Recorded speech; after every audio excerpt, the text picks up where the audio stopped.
Hay ciertos casos que realmente son muy difíciles de procesar, no porque sean sangrientos, ni porque haya muchas víctimas en ellos, sino porque hay situaciones tan extrañas y complejas que te dejan cuestionándote por un buen tiempo. La historia de James Bulger es una de las historias más tristes y dolorosas que se han presentado en el Reino Unido, no únicamente por lo que pasó, sino por quienes lo hicieron. James tenía solo 2 años, era un niño de ojos grandes con una sonrisa tímida, que apenas comenzaba a entender el mundo, pero un día cualquiera, en un centro comercial, desapareció. Y cuando la verdad salió a la luz, el país entero quedó conmocionado, porque los responsables no eran adultos, ni un par de asesinos seriales, eran simplemente dos niños de tan solo 10 años.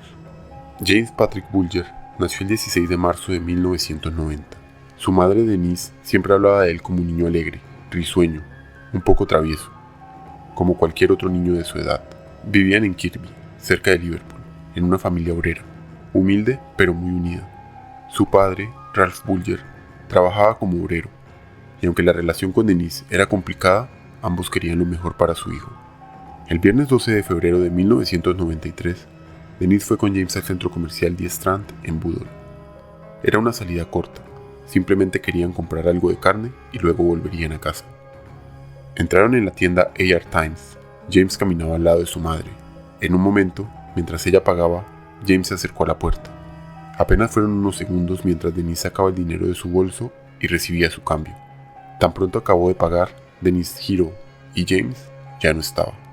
Ella salió corriendo a buscarlo, preguntó a los empleados, a los compradores, a todo aquel que se cruzaba en su camino, pero nadie lo había visto. Lo que al inicio parecía un simple niño que se aleja de sus padres por curiosidad, fue escalando y en unas pocas horas había incluso patrullas de la policía recorriendo el perímetro. El centro comercial en el que se encontraban era el más grande de la ciudad. También contaba con cámaras de seguridad, y aunque estas cámaras eran de muy mala calidad y había muy pocas en el centro comercial, lograron captar al pequeño. A las 3:42 de la tarde, James Bulger va caminando de la mano junto a otro chico más grande. Junto a ellos va otro joven. Los tres parecen estar juntos. Simplemente, dos jóvenes y un niño pequeño caminando de la mano. Nadie podía sospechar nada. Y eso era lo más perturbador. A simple vista, parecían tres hermanos. Cabe aclarar que por la calidad de las cámaras no se distinguía claramente la edad de los jóvenes. Parecían ser de aproximadamente 13 o 14 años, lo cual dio un rayo de esperanza a la familia de James, ya que pensaron que si eran simplemente niños no iban a hacer nada malo. Lamentablemente, estaban muy equivocados. Tan solo 2 días después de eso, una llamada llevó a la policía a revisar las vías del tren. Un par de niños que estaban jugando cerca descubrieron unos restos humanos. Estos habían sido arrollados por el tren. La policía, relacionando esto con lo del centro comercial, decidió preguntar a la familia de James, a lo que ésta confirmó lo peor. Se trataba del pequeño James Bulger. Los forenses, luego de revisar la escena, concluyeron que el pequeño había muerto antes de ser arrollado por el tren, que todo parecía planeado para parecer un accidente. Las lesiones del pequeño eran tantas que no se pudo determinar cuál de todas fue la que causó la muerte. El cuerpo además presentaba cosas inusuales. Tenía un par de pilas en la boca y pintura de color azul en uno de sus ojos. Todo daba a entender que James había tenido un final muy triste y doloroso. Ante este trágico hecho, la comunidad reaccionó violentamente. Todos acusaban a Denise, la madre de James, por haberlo perdido de vista. Si hubiese sido más cuidadosa, esto no habría pasado, decían. La policía intentaba por todos lados buscar pistas o sospechosos, pero con lo único que contaban era con las cámaras de seguridad, unas cámaras con una resolución lamentable, en las que no se distinguía nada. En esos momentos pasó algo impensado. Los padres de un joven llamaron a la policía, acusando a su propio hijo, Jonathan Green, de ser uno de los sospechosos. Según ellos, lo habían reconocido por el video de las cámaras de seguridad. La policía interrogó al joven de forma exhaustiva, durante 23 horas, pero al final decidieron que era inocente. Pese a esto, la comunidad lo señaló como culpable y el acoso al joven, de tan solo 12 años, y a su familia, fue tal que tuvieron que desaparecer del mapa por un tiempo. Según contó Jonathan en una entrevista tiempo después, el interrogatorio fue tan duro que él pensó en admitir la culpa de algo que no había hecho. La grabación de las cámaras se volvió muy popular en el país y empezó a transmitirse continuamente. Al igual que los padres de Jonathan, muchas personas llamaban acusando gente. De todos estos, hubo una que dio 2 nombres que a la policía les resultaron llamativos: John Venables y Robert Thompson, ambos de tan solo 10 años. la policía decidió visitar la casa de ambos niños. En ese momento no tenían muchas expectativas. ¿Cómo iban a pensar que 2 chicos de 10 años iban a estar involucrados en algo tan terrible? Pero desde que pusieron un pie en esas casas, notaron algo raro. Los niños parecían inquietos, pero ¿qué niño de 10 años no se asustaría un poco ante la policía? Lo que más llamó la atención fue que tanto James como Robert habían faltado al colegio el día de la desaparición de James. Además, al examinar sus ropas, encontraron lo que sería una prueba clave. El zapato de John tenía manchas de pintura azul, el mismo color que se había encontrado en el rostro de James. Los llevaron a la comisaría, y aunque al principio ambos negaban cualquier implicación y se contradecían mucho, la policía no podía hacer nada, ya que eran solo niños de 10 años. Durante el interrogatorio, Robert siempre se mostró frío e inexpresivo. Nunca lloró, nunca buscó a sus padres, parecía no sentir nada. Por su parte, John intentó resistir todo lo que pudo. Lloraba mucho, negaba todo, pero al final acabó quebrándose y terminó confesando. Lo que contó dejó helados a los investigadores. Ese día, John y Robert habían ido al centro comercial sin ningún propósito claro. Faltaron al colegio, robaron dulces, una lata de pintura azul y algunas pilas. En algún punto de esa salida, surgió una idea macabra. Querían atrapar a un niño más pequeño que ellos y lanzarlo contra un auto, solo por diversión, para ver qué pasaba. Ya lo habían intentado con otro pequeño. Vieron distraída a la madre y lo llamaron. Afortunadamente, ella lo notó y lo detuvo a tiempo. Después vieron al pequeño James, en la carnicería. Lo llamaron cuando su madre estaba distraída, y este fue junto a ellos. Apenas lo tuvieron, decidieron huir lo más rápidamente posible para lograr su cometido. Cuando salieron del centro comercial, los planes cambiaron un poco. En vez de lanzarlo contra un auto, querían lanzarlo a un canal, para que se ahogara. Cuando intentaron esto, el pequeño James no se ahogó, pero se golpeó muy duro en su cabeza, por lo que le salió un chichón. Se estima que más de 30 personas se acercaron a los niños para ver que todo estaba bien.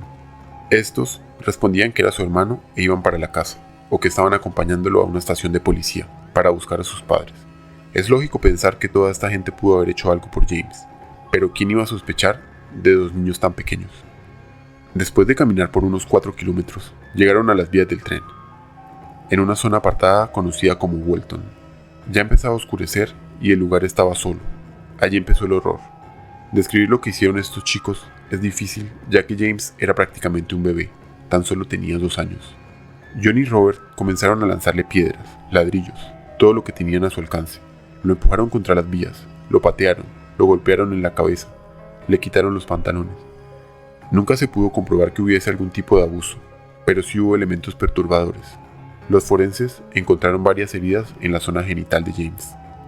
Todo parece indicar que el golpe final lo dieron con una barra de hierro, un riel de tren que pesaba más de 10 kilos, lo cual rompió varios huesos, aunque no se sabe con certeza si al momento de hacer esto, James seguía con vida.